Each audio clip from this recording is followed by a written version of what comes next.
Another week, another UFC fight night. That means another week of Combat Coach, powered by the Coach Pitch. Welcome.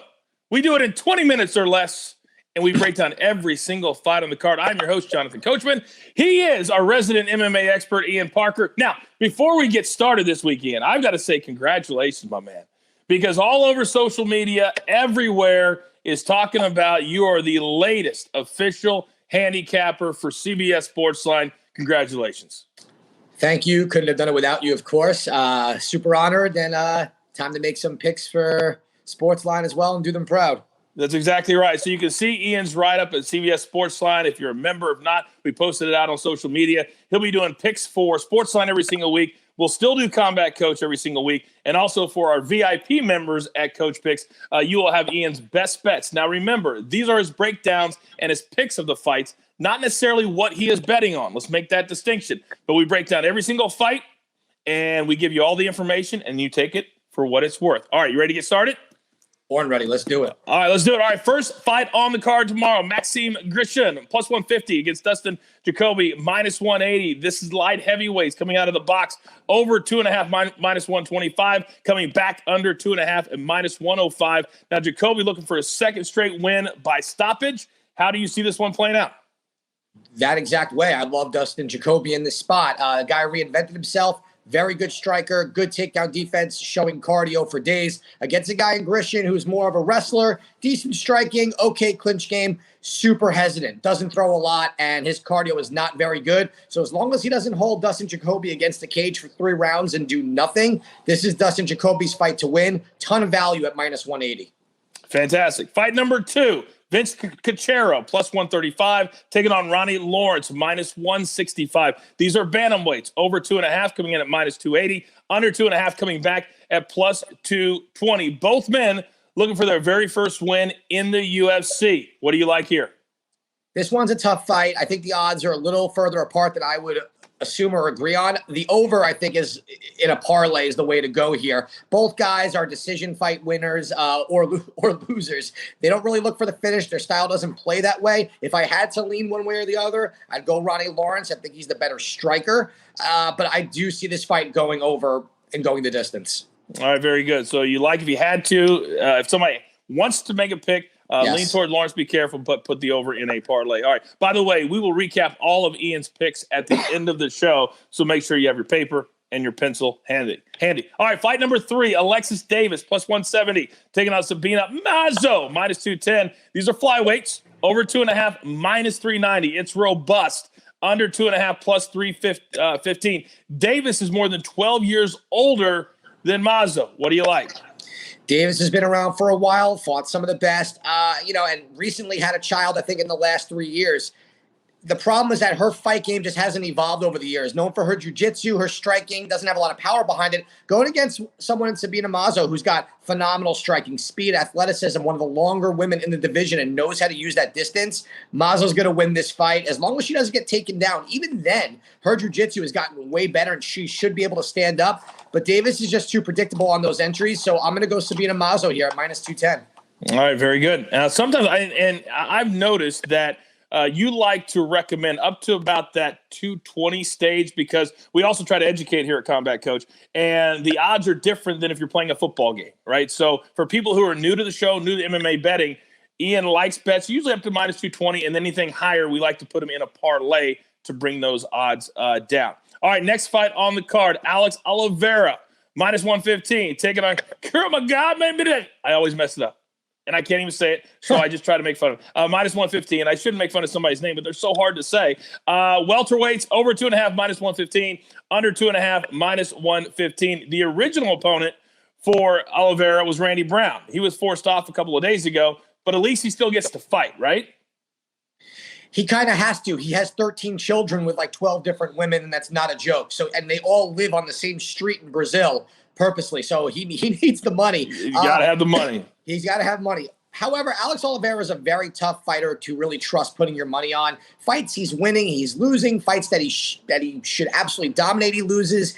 And his cardio just keeps lacking. You know, he used to be a guy that would never get submitted. In his last fight, he got submitted by a guillotine that he absolutely should have gotten out of and knows better to go in that position. Against Nurmagomedov, he's going to be in a little bit of trouble here. Khamzat really knows how to get the fight to the floor and grind, just like a lot of the guys that have that similar style that train with Khabib. I'm going to go with Khamzat Nurmagomedov here. I think he is able to apply the pressure, put Oliveira on his back, and grind out a win without any issues. I'm not even going to attempt to say that name one more time. I probably should. I practiced it. But I don't, for some reason, as a professional sportscaster, there's certain names that you have a block in your head. And these Russian names, for me, are very, very difficult. Okay, next fight on the card, Ian. Ashley Yoder, plus 305, taking on Angela Hill, minus 380. These are straw weights. Over 2.5, minus 370. The under 2.5 coming back at plus 295. This was a late add to this card. Hill last year shot out of a cannon, 2 wins in 4 weeks, but then she lost to Claudia Gadelha and Michelle Waterson later in 2020. So what gives? Angela Hill has really gotten a lot better. You know, when she was on the Ultimate Fighter show, people loved her for her striking. She went back to Invicta, did great, came back to the UFC, and like you said, shot out of a cannon. But as we saw her fight the higher level, it kind of ran into a wall a little bit. This is a very confusing fight because she's fighting a girl in Ashley Yoder who's extremely tough, good striker, but the biggest disparity here is going to be the jiu-jitsu game that Yoder is going to be way, way better in. And Yoder has got great cardio. So if Ashley Yoder can get the fight to the floor or get on Angela Hill's back, she can and will submit her. This is a great value play because Yoder's not going to get knocked out. And she will be in this the whole way. Give me Ashley Yoder at plus 305. I like her as a dog this week, absolutely. All right, very good. All right, next fight on the card, Thiago Munhoz, plus 195, taking on Alexander Hernandez, minus 235. These are lightweights, over 2.5, minus 170, under 2.5 coming back at plus 140. This lightweight division we know is stacked. Hernandez, high expectations when he came into the UFC. Where does he stand now? High expectations, ran into a Cowboy Cerrone, and then came back and bounced back and won his last fight nicely. He's going against a guy in Moises, though, who's a world-renowned jiu-jitsu fighter whose striking keeps getting better. However, in fights like against Michael Johnson, we saw where Moises was exposed. He was able to come back in the second round and get the submission win. I just feel like against a guy in Alexander Hernandez, who's got very good takedown defense, who is a smart fighter, will be the better striker and stronger athlete. If Hernandez can keep this fight standing and keep it at a distance, he should be able to win this fight. So I do like Hernandez here. All right, very good. Next fight on the card, Kevin Croom, plus 160, taking on Alex Caceres, minus 200. These are featherweights, over 2.5, minus 180, under 2.5 coming back at plus 150. What do you like? I'm very surprised here. The odds are the way they are. Croom came in and fought Roosevelt Roberts, was a huge underdog on 1 day's notice and submitted him and wasn't supposed to. The only reason why he didn't get the win on his record is because he tested positive, I think, for like marijuana, but on 24 hours notice. Really? You're lucky all you found was marijuana in the system, right? Like, give the guy a little bit of a break. A guy in Caceres is a karate-based style striker with good jiu-jitsu, good cardio. I just think Croom is being undervalued here. What we saw in that last fight, I think Roosevelt Roberts is a better fighter than Caceres. I think is a tougher challenge. And they have similar styles, literally same height, reach, all that stuff. I like Kevin Croom here at plus 160. Oh, there's going to be a lot of people, some of these dogs coming through, because you can't just pick favorites all the way through. We know that doesn't always work. Last week we hit all of our dogs. The only one we didn't hit was Chas Skelly, who should have got the win, but his guy couldn't even make it to the cage. So that was brutal. But sometimes the dogs are barking, and we like them. We like that plus money. All right, next fight on the card, Pedro Munhoz, plus 120. Jimmy Rivera, minus 150. Bantamweights, over 2.5, coming in at minus 290. Under 2.5, plus 230. They're meeting for the second time. How do you see this one playing out? I see this going in Jimmy Rivera's favor. His last fight against Cody Stamann gave Rivera the confidence he needed. This was the Rivera we all saw and really thought that could get to a title shot in the near future. Cardio, striking, his takedown defense was phenomenal. Stamann had no answers for Rivera's onslaught. You know, Pedro Munhoz in his last fight against Frankie Edgar, the issue with Pedro is that because he's so powerful with his striking, he just waits and he just tries to land that one shot. Now, the guy will not get submitted. He's a great jiu-jitsu fighter, black belt, but Jimmy Rivera just has too much volume, and I think his cardio will be better. I like Jimmy Rivera not only to win, but I also like him to win by decision. Okay, by decision. And when you're just laying minus 150, that's not a lot of juice in the MMA game. So take that value. Okay, next fight on the card, Matana de la Rosa. I love rolling the R's. Plus 110, taking on Bueno Silva. Minus 140 flyweights. Over 2.5, minus 235. The under coming back at plus 195. De La Rosa, 3 straight finishes to begin her UFC tenure, but she has gone 1-2 since. Which one are we going to see? You know what? I kind of like De La Rosa in this spot. I just think she's fought a higher level of competition, and I think that's a learning experience. I think she's got more tools to win here. Silva may be the better striker, but De La Rosa is very sneaky with her jiu-jitsu. I also like the over here. I don't know if anyone really gets finished. However, if anyone does, I think it's De La Rosa getting a rear naked choke on Silva. So I like De La Rosa, another underdog at plus 110. If you want to go with the over, because usually it's a safe play with women at this part of the division where they're ranked, I would parlay that with the other one we talked about earlier with the over. Okay, very good. Throw that in parlay as well. The winner of this fight really should get thrust into the top 15 of that division on that side of things. Okay, we're down to the final 2 fights of the night. Our co-main event, Krylov, plus 285. The favorite, Ankalaev, minus 360. Light heavyweights, the over 1.5, minus 150. Under 1.5 coming back at plus 120. Krylov's only fought once in 2020. Very inactive, but he did beat Johnny Walker. So that's a pretty good win. What do you see in this fight? It's hard to really base where Krylov's at in his career. Very up and down, left the UFC, came back. The win against Johnny Walker for me is not as impressive as what people are thinking. I think Walker was rushed to superstardom prospect status way too quick because of a couple of fast knockouts. And when that happens with guys and then we don't see them tested, we really don't know. We get excited too quick in this MMA game. And then when you lose at that type of level, you get sent back mentally. It's hard to come back, right? And I think Krylov just got Johnny Walker at the right time. He's not running into a Johnny Walker here. He's running into an absolute savage beast, future champion Ankalaev. Ankalaev is going to be the better athlete, the faster striker. If he wants his fight to go to the ground, he can do it.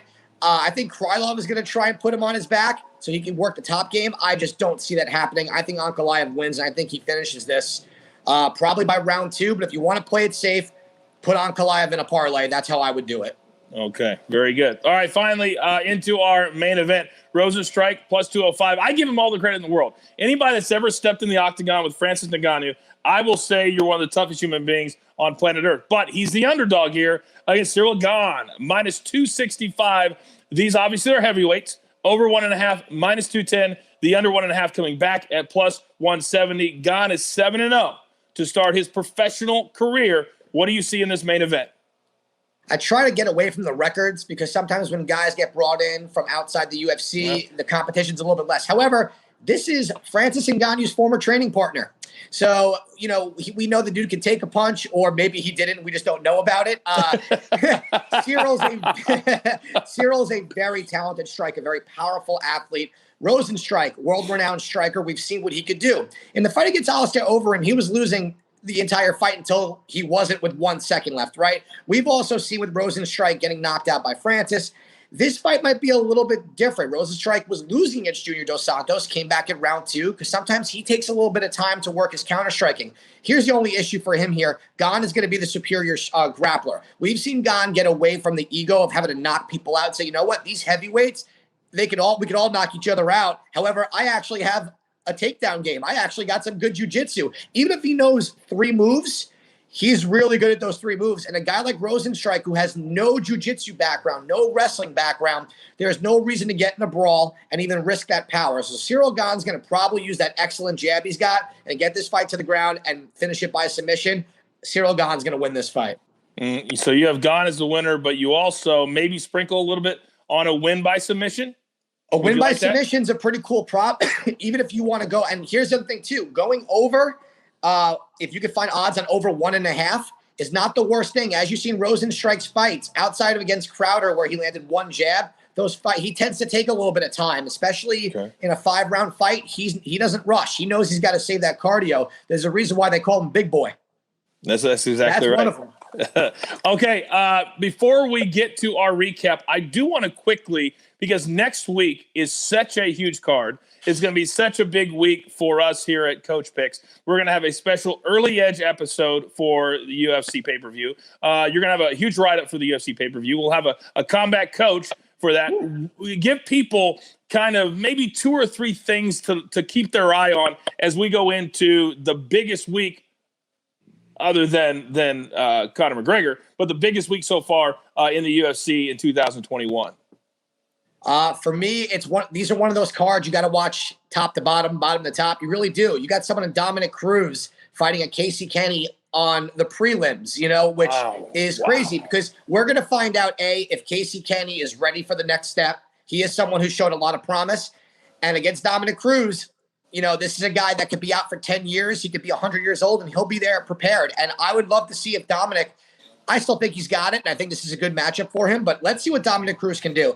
I am extremely curious to see Aljamain Sterling versus Pedro Yan. I'm a big fan of Aljo. Obviously, there's a relationship there amongst our producer, and I've known Aljo for a long time. Such a deserving person for this title shot. I'm excited.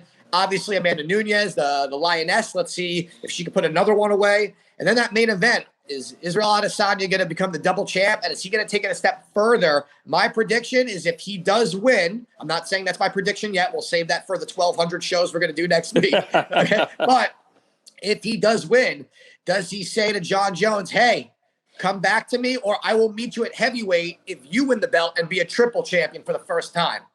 I think that's almost I don't want to say anything he does is impossible, but we're talking about from 185 all the way to 265. And if John Jones is walking around at 240 right now, reportedly, or 250, I don't see how, Ian, that fight could ever be made unless he's willing to come back to 205, because Adesanya would be the smallest heavyweight of all time. Couture was like around 200. You would be surprised. Some of these guys, like Daniel Cormier, was not a huge heavyweight. He really wasn't. Cain Velasquez, not a huge heavyweight. Guys like Forrest Griffin, they were walking around at 230, 240, dropping to 205. Guys like Chris Weidman, who fight at 185, walking around at 220, between 215, 220. You'd be surprised. And back in the day, remember Anthony Johnson walking around at 210, kind of 170, insanity. For me, it's one of those fights where we're way far away from that. And to your point, I think it would be Jones coming to 205 so we can have that. If Jones is the champ, therefore both guys are titles, the marketing. I also don't know how big John wants to really get, because one of the things that made him great was his speed at 205. Mm-hmm. That's another thing, but he's always been a big 205er. Adesanya, I believe he probably walks around maybe 210 at his heaviest. So if he's at 210, depending on how far away that fight is, putting on some muscle and adjusting to that size, I just don't see his style changing. He is who he is, regardless of weight, size. So even if John Jones comes in at 240 and he's 210, 215, he's not looking to go in there and out-muscle John and wrestle him. He's going to go out there and try to knock his head off and kick out his legs. So I would love to see it at heavyweight. Oh, man. Champ. The story, that would be an incredible story. To your point, do I really see it going down at heavyweight? No, but it will be the only chance ever that it could happen. So I'm excited for that. I love seeing fighters that say they're going to do something, back it up, and then they're willing to do whatever it takes to become great. And Adesanya was one of those fighters. He's like, I want to be the greatest. And even stepping up to the light heavyweight title is a big, big deal. And we're going to have all the breakdowns next week, but we cannot wait to get to March 6th for that next pay-per-view in the UFC. Okay, we are up against it. Let's do our full recap. Grab your paper. Grab your pencil. Here we go. These are all the picks for his predictions for these fights. These are not his best bets. Not what he's betting on. So make that distinction. Take this information for what it is and make your own bets. Here we go. In fight number one, you like Jacoby, minus 180 favorite, and you like him by stoppage if you want to sprinkle a little bit on a specific way for him to win. Second fight, you like the over. Put it in a parlay because it's coming in at minus 280. Third fight, you like Mazzo, a minus 210 favorite. Third fight, Ramazan, only laying minus 115, so you like that one against Cowboy. Fourth fight, fifth fight, Yoder, a plus 305 underdog. Bark, let's go on her against Angela Hill in the strawweight division. This is a late add to this card. Next fight, Hernandez, minus 235. You like him against Moises. Then Croom, another dog, plus 160 over Caceres. Then you like Jimmy Rivera, minus 150 by himself. If you want to sprinkle a little bit by decision, you like that as well. Then De La Rosa by herself. Then the over, maybe throw the over in a parlay to bring that number down, which is coming in at minus 235. Then our final two fights, Ankalaev to finish and then also in a parlay because he's coming in at minus 360 if you want to put him just to win that fight. And then finally in our main event, you like Gane minus 265, and a nice prop bet would be to win by submission. Your final thoughts on what you think this fight night will look like tomorrow?